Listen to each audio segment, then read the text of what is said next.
Big water issues around the country, also down in Nelson Mandela Bay. It seems like dry days are ahead for the Nelson Mandela Bay Municipality. Water shortages in the area have become increasingly worse very quickly.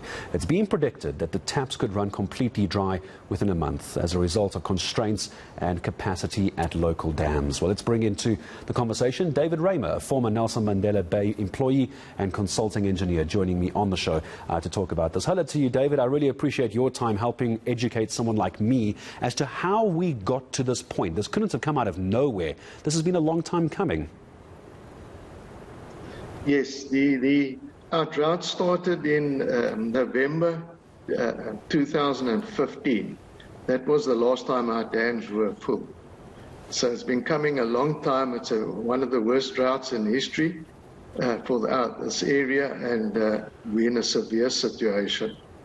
So is it fair to start looking at how we got this so badly wrong? Is there anything from an engineering side, from an infrastructure side, we could have done all those years ago to prevent this?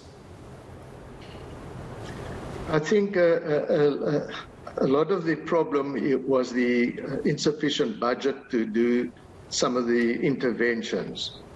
They are currently being done now, but because they're late, it's now very getting close to the bone when the dams will run dry.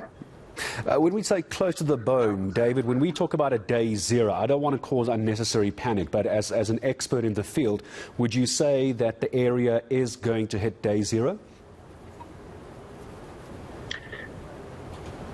It's difficult to talk about day zero. Day zero for our own sources, the three major dams that supply the metro, which is the Koga, the Churchill and the Mpofu Dam. These are three dams are in the same, in close vicinity of each other, so their catchments suffer the same drought because they're so close. But remember, 2/3 of our water will be coming from Karib. It's already happening, the 2/3. So we will never have a full day zero scenario, but we won't be able to supply all areas all the time from the nooit gedagte water. And so what would that look like? Because that's obviously good news to hear that we might not necessarily hit day zero as a complete catastrophe. But when supplying water to everybody all the time, could this be a case of we could see water shedding? For example, some areas get some water some parts of the day, and you just keep moving around the province, around the Nelson Mandela Bay area? How does that look? Yes, the Metro are not keen to do water shedding, because when you have pipes that are full of air and you allow water under pressure in, it creates unstable conditions and you get a lot of pipe bursts as well as water quality problems. So I think it's more a case where they will switch off the connections, not to individual houses, but into the network, and then open slowly, and so that people can get water, say, 2 or 3 days a week. Can we talk a little bit about the infrastructure, David? If we just go back to one of your earlier answers, all those years ago there wasn't budget to improve the infrastructure, to advance it. You say it's now beginning to happen. What kind of infrastructure? Just help me understand what's now being done to try and mitigate this. It's a bit late, it seems, but what is being done? What kind of infrastructure? All right. Well, when we talk of infrastructure, we have a lot of old pipes that need to be replaced. And in some of the areas we fix the leaks, and a month later you go back there and the leaks are back. So that's a sign that the infrastructure can't take the normal water pressure, and we need to replace pipelines.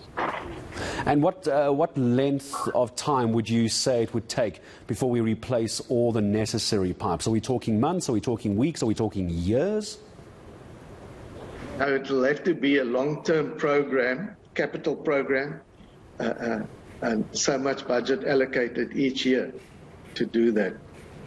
And I'm talking to somebody... It'll be too costly, and there won't be the resources to do it in a short short term. And I'm curious about the engineering side, David, was obviously you're a consulting engineer. So help me understand, what's your opinion then of the engineers working on these projects? Are they the best engineers to do the job, or are we worried about shoddy workmanship later down the road? No, we have some very good engineers. They're very dedicated. Some of them I work with, and I'm very impressed. But the problem is the municipality. There's a lack of leadership there. There's so many positions that are vacant in the senior management as well as the council as well, such as the municipal manager. And how does that affect your job, David? How does it affect you getting the job done when there's a lack of leadership like that? Tell me about the day-to-day effect it has on your job. Well, I think one of the problems is for example, the long period it takes to get contractors on the site. The procurement procedure is very drawn out, and often when the contractor is in place, then there's no budgets, so they have to wait. So it's that sort of coordination that's a problem, and a lot of that is outside the engineer's hands. And just before I say goodbye to you, David, of all the things you've just raised now, engineering, from the engineering side, as far as infrastructure is concerned and a lack of leadership, is there one thing that can be done quickly to try and stave off this water shortage? Obviously, infrastructure now going in. Is there something else that could be done? If you could look into your crystal ball and wish for anything, what would it be? Well, the Metro are doing four things. Basically, they're augmenting with groundwater as much as they can.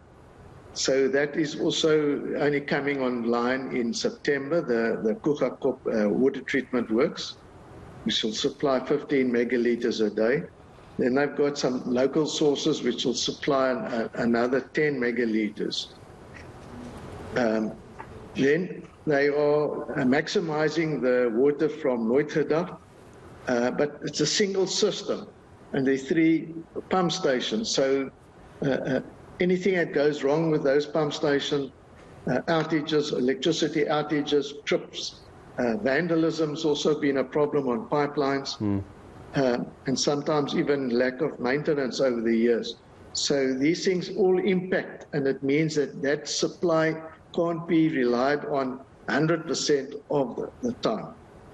Well, I really appreciate your time for helping me understand exactly what the issue is. It looks like at least there's a plan. The problem is there's not a quick fix solution. But David, I'm going to say thank you very much indeed for your time this afternoon. Former Nelson Mandela Bay employee and consulting engineer. Fascinating discussion. David Raymer joining us to talk about what is being done. It's currently on the go, but it's going to take some time for Nelson Mandela Bay to be safe from any kind of water shortages. My thanks to David this afternoon.